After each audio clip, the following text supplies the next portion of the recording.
اشتري ايه النهارده؟ احط فلوسي في ايه؟ معايا 100,000 جنيه زياده. اول حاجه لازم تعملها ما تركنهاش على جنب. اللي بيركن فلوس على جنب بيخسرها، لان في حاجه اسمها تضخم وارتفاع اسعار، وبيحصل في الدنيا كلها وفي كوكب الارض كله.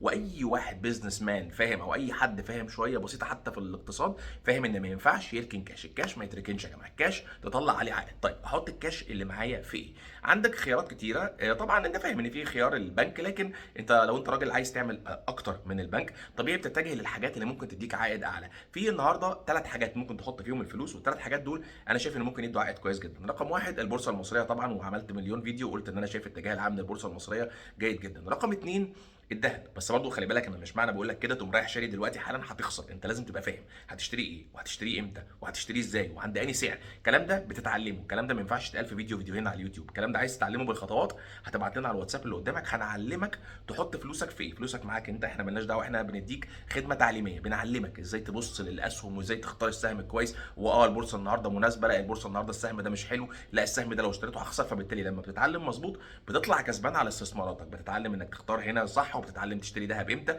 وبتتعلم تقسم المحفظه بتاعتك لو معاك ال 100,000 احط كام في الذهب واحط كام في البورصه والكلام ده كله. عندك برضو خيار رقم ثلاثة البورصه الامريكيه. البورصه الامريكيه النهارده فيها فرص، انا شايف ان ممكن يحصل فيها عائد يوصل ل 20% السنه دي. هتقول لي ايه 20%؟ ما البنك بيدي اكتر. لا، ده عائد على الدولار. يعني انت لما تحط، ما انت هتشتري في البورصه الامريكيه هتشتري بالدولار، العائد ممكن يبقى 20%، وممكن يبقى اكتر على الدولار لو نقيت اسهم معينه واخترتها بعنايه. وبرضه عمرك ما هتعرف تختار صح غير لو اتعلمت صح. احنا عندنا كل الخدمات التعليميه اللي ممكن تتخيلها، وعندنا كمان خدمه توصيات مباشره للبورصه الامريكيه. بنقول لك تشتري ايه ونقول لك تبيع ايه، بنبعت لك من نفسنا ونشكل لك المحفظه. حتى لو بعمل تريده في البورصه الامريكيه، داخل اشتري سهم وهبيعه بعد كام يوم، بقول لك بص انا داخل اشتري السهم ده، خش ورايا، وهبيعه بعد ان شاء الله كام يوم، خش ورايا برضه. طبعا انا مش طريقتي التريدات ولا طريقتي للمدى القصير، لكن احيانا بيكون في فرص. لكن انا طريقتي اللي هي المدى المتوسط، الشهور. عمري ما بتكلم في سنين، وعمري ما بتكلم في ايام ولا ساعات ولا الكلام ده. لكن احيانا بيبقى في فرصه. يعني مثلا على سبيل المثال، انا اشتريت سهم تسلا، شركه تسلا بتاعت العربيات. اشتريتها يعني مش عارف من 10 ايام، انا ما بفتكرش التواريخ خالص، 10 ايام 15 يوم مش فاكر، مش مهم يعني.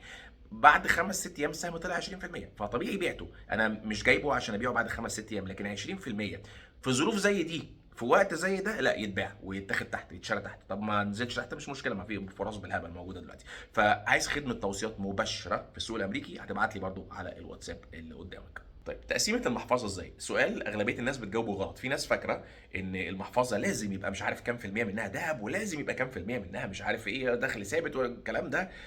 ده الكلام الجينيريك، ده الكلام العام. لكن الاجابه الحقيقيه للسؤال ده هو احنا في سنه كام، واحنا في توقيت ايه، والظروف عامله ازاي، والظروف الاقتصاديه عامله ازاي، والاقتصاد العالمي عامل ازاي، والفاندمنتالز بتاعت الاسهم اللي قدامك عامله ازاي، وتقييمات الاسهم عامله ازاي. بتجاوب على 20 سؤال. لما تجاوب على 20 سؤال ممكن في الاخر تلاقي الاجابه 100% من المحفظه ذهب فقط، ايوه، وممكن تلاقي الاجابه 100% اسهم فقط. ولذلك هذا السؤال ملوش اجابه محدده. السؤال ده بيعتمد انت فين. والشاطر يعرف يتحرك، الفلوس بتاعته تتحرك مع الحاجات اللي بتتحرك. بمعنى الذهب، لو رجعت تاريخ الخمس سنين اللي فاتت، ناس تقول لك الذهب عمره ما مش عارف بيعمل ايه. ارجع 5 سنين اللي فاتوا، وانا بكلمك على اسعار الذهب عالميا، مش بكلمك في مصر مثلا عندنا، لان انا مش عايز ادخل سعر الدولار عامل، انا بوريك سعر الذهب عامه.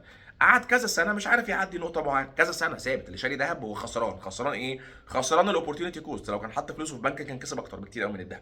في اوقات ما ينفعش تشتري ذهب، وفي اوقات ما ينفعش تشتري غير ذهب، وفي اوقات 50% ذهب و50% اسهم. فانت لازم تتعلم تختار الاوقات. كل حاجه في الاخر، كل الطرق تؤدي الى روما. كل سؤال هتساله ليه علاقه بازاي اكسب فلوس هيترد عليك باجابه واحده: لازم تتعلم صح. عايز تتعلم صح من واحد ما خسرش بقاله 11 سنه في اي نوع استثمار ممكن تتخيله. بس انا طبعا اتبهدلت في الاول وتعلمت بالطريقه الصعبه اللي انت مش عايزك تتعلم بيها. تدفع مليمين هتتعلم خدمه محترمه صح، هتتعلم صح، هتوفر على نفسك التعب والبهدله والاحباط والكآبه والفلوس اللي هتخسرها لو دخلت خبطت مع نفسك كده بالفهلوه والجروبات والكلام ده كله. عايز تتعلم استثمار او بورصه صح، ابعت لنا على الواتساب اللي قدامك.